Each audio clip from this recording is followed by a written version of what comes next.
జన్మేజయ సుదర్శనుడి ప్రసంగానికి రాకుమారులందరూ సంతృప్తి చెందారు. ఎవరి విడిది మందిరాలకు వారు వెళ్ళిపోయారు. మరునాడు శుభముహూర్తాన సుబాహుడు వీరందరినీ స్వయంవర మండపంలోకి ఆహ్వానించాడు. విశాలమైన సభా ప్రాంగణం సర్వాంగ సుందరంగా అలంకరించారు. పైని చమ్కీల చాందినీలు, చుట్టూ రకరకాల పూలదండలు, అగరు ధూపాలు, నేల అంతటా విలువైన తివాసీలు. స్వయంవర సభా మండపం సుగంధ పరిమళాలతో ఘుమఘుమలాడుతోంది. అటూ ఇటూ సూత్రపట్టినట్లు పరస్పరాభిముఖంగా సముచిత సువర్ణ సింహాసనాలు, వాటిపై మణిఖచిత మహాస్తరణాలు, బాలీసులు, పాదపీఠికలు, ఇరువైపులా రత్నాభరణాల మృదు రవాలతో వింజామరలు వీస్తూ సుందరాంగులు, మధ్యలో కంబలీపరిచిన విశాలమైన నడవ. రాకుమారులు స్వర్వాభరణ భూషితులై ఒక్కరొక్కరే ఠీవిగా వస్తున్నారు. ముఖద్వారం దగ్గర చేటీగన పరివృతులై ఉన్నతాధికారులు స్వాగతం పలుకుతున్నారు. సాదరంగా తోడ్కొని వచ్చి నియత సింహాసనాలను అలంకరింపజేస్తున్నారు. సింహాసనాలలో రాకుమారులు దివ్య విమానాలలో దేవతల్లా విరాజిల్లుతున్నారు. కన్యామణి ఎప్పుడు వస్తుందా, ఎవరిని వరిస్తుందా, భాగ్యశాలి ఎవరా అని ఆశగా ఆత్రంగా ఎదురు చూస్తున్నారు. సుదర్శనుడి మెడలోనే కనకదండ వేస్తే వివాదం చెలరేగక మానదు, యుద్ధము తప్పదు అని మనసులలో మల్లగుల్లాలు పడుతున్నారు. మంగళవాద్య ఘోష ఒక్కసారిగా మిన్నుముట్టింది. సఖీజనం వెంటరాగా కాశీరాజపుత్రి శశికళలాగా వేదికపైకి వచ్చి తండ్రి సన్నధిలో నిలబడింది. అభ్యంగన స్నానం చేసిన కురులు తుమ్మెద రెక్కల్లాగా కదలాడుతున్నాయి. సన్నని మేలు ముసుగులోంచి రత్నాభరణాలు మెలిమిలలాడుతున్నాయి. చౌమ వాసో విరాజిత శరదిందు చంద్రికలా ఉంది. మధుక మాలిక పట్టుకొని నిలబడింది. వివాహోచితమైన అలంకరణతో సాక్షాత్తు క్షీర సముద్ర రాజతనైలా ఉంది. రవ్వంత చింత వ్యాకులిత చిత్తయ్యై కనిపిస్తోంది. సుబాహుడు మృదు మధురంగా పలికాడు. సౌభాగ్యవతి శశికళ, మండప మధ్య భాగంలోకి పద. అటూ ఇటూ బారులు తీరి భూపతులు బంగారు గద్దెలపై విరాజమానులై ఉన్నారు. చూడు, మన ఆహ్వానం మన్నించి వివిధ దేశాల నుంచి విచ్చేశారు. అందరూ గుణవంతులు, రూపవంతులు, ఉత్తమ క్షత్రియ వంశాలలో పుట్టినవారు.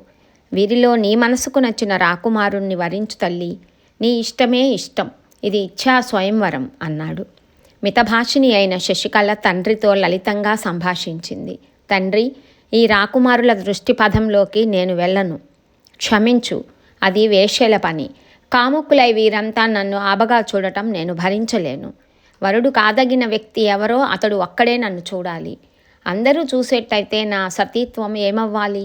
ఇది ధర్మశాస్త్ర విరుద్ధం కాదా? నన్ను చూసి వీరంతా మనసులలో ఏమి సంకల్పించుకుంటారో, ఏమేమి ఊహించుకుంటారో మనం గ్రహించలేమా? దండ పట్టుకొని స్వయంవర సభా మండపంలోకి కన్యకామణి వెళ్ళింది అంటే ఆ క్షణంలో కుల్లట అయిపోయినట్టే. వారస్త్రీ విపణ వీధికి వెళ్ళి అక్కడ వేచి ఉన్న పురుషులను పరిశీలించి గుణాలను ఎలా తెలుసుకుంటుందో ఇది అంతే కదా. స్థిరచిత్తం లేని వేశ్య కాముకుల్ని చూసినట్టు నేను వీరందరినీ తిలకించనా? స్వయంవరం అంటూ ఏ పెద్దలు ఎప్పుడు ఈ ఆచారం పెట్టారో కానీ ఇది నాకు సుతరాము ఇష్టం లేదు. నేను దీన్ని ఇప్పుడు తిరస్కరిస్తున్నాను.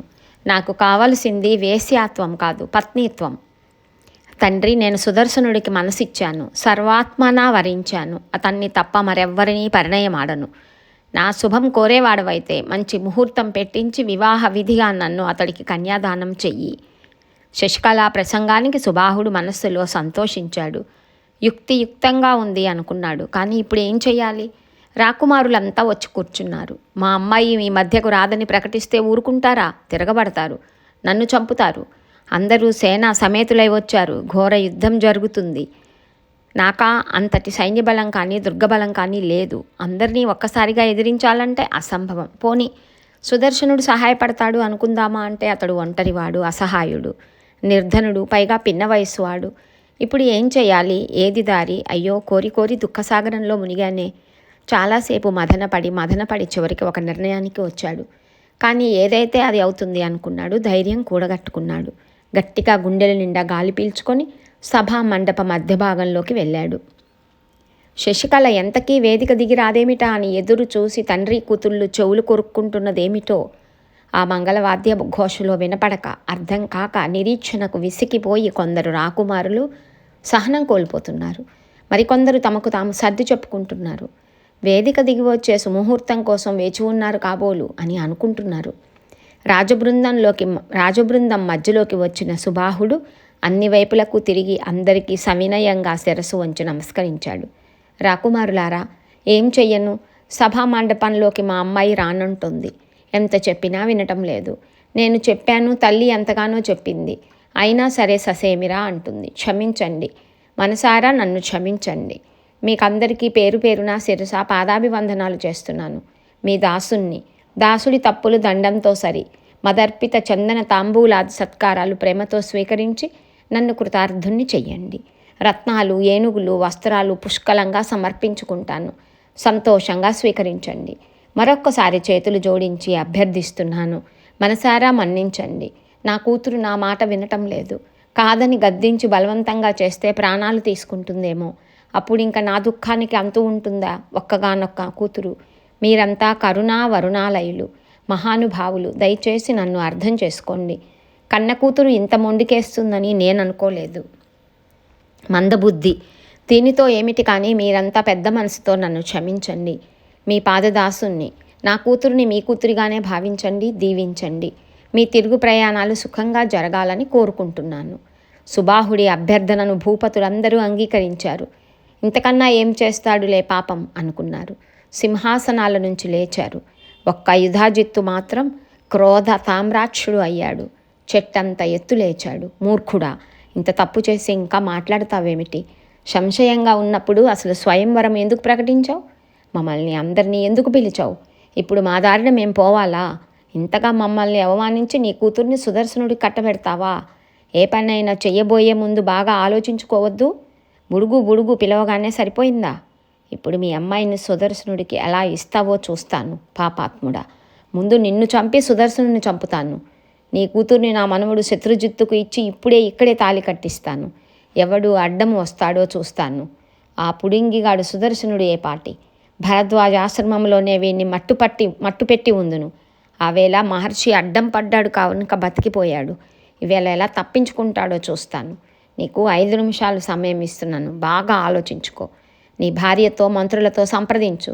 శశికళను శత్రుజిత్తుకిచ్చి వివాహం జరిపించావో సంబంధీకుడు అవుతావు కనుక బతికిపోతావు. లేదంటే ఇంతే సంగతులు. ఆలోచించుకో. శుభం కోరుకునేవాడెవడైనా తనకంటే గొప్పవారిని, ఉచ్చస్థితిలో ఉన్నవారిని ఆశ్రయిస్తాడు, బంధుత్వం కలుపుకుంటాడు. అంతేకాని సుదర్శనుడు లాంటి దరిద్రుడికి, నిర్ధనుడికి, ఏకాకికి, రాజహీనుడికి పిల్లనిచ్చి పెళ్లి చెయ్యడు. చేసి ఏమి బాపుకుందామనుకుంటున్నావు? పిల్ల సుఖపడుతుందా? నువ్వు బలపడతావా? రాజనీతి ఏం చెప్తోంది? కులం చూడమంది, విత్తం చూడమంది, బలం చూడమంది, రూపం చూడమంది, రాజ్యం చూడమంది, దుర్గం చూడమంది, స్నేహితుల్ని చూడమంది. ఇవన్నీ చూసి పిల్లనివ్వమంది. లేకపోతే సుఖం ఉండదంది. ఆ శ్లోకం చెప్తాను విను. కులం విత్తం బలం రూపం రాజ్యం దుర్గం సుహృజ్జనం దృష్ట్వా కన్యా ప్రదాతవ్యా న్యాన్యథా సుఖమృచ్యతి. ఇది శాస్త్రం, నీతి శాస్త్రం, రాజనీతి శాస్త్రం. దీనికి తిరుగులేదు. ఆలోచించుకో. ఏది యోగ్యమో అది చెయ్యి. ఊరికే అనవసరంగా దిగులు పడకు, అధైర్యపడకు. మతిమంతుడివి, నాకు మిత్రుడివి కనుక ఇంతగా హితవు చెప్తున్నాను. కటువుగా మాట్లాడాను అనుకోకు. నీ మేలు కోరిన వాణ్ణి. వెళ్ళు, తీసుకురా మీ అమ్మాయిని. ఒక్క సుదర్శనుని తప్ప ఎవరినైనా వరించమన్ను. నాకు పేచీ లేదు, యుద్ధం లేదు. ఈ రాకుమారులంతా సామాన్యుల, కులీనులు, బలీయులు, అన్నింటా అందరికీ సమబుజ్జీలు. వారిని వరిస్తే వీరితో విరోధం ఎలా ఉంటుందో ఊహించుకో. మనకి విరోధం వద్దు. నేను చెప్పినట్టు చెయ్యి, లేదంటే శశికళను బలవంతంగా అపహరించి తీసుకుపోతాను, చూసుకో అని యుధాజిత్తు హెచ్చరికతో సుబాహుడికి చెమటలు పట్టాయి.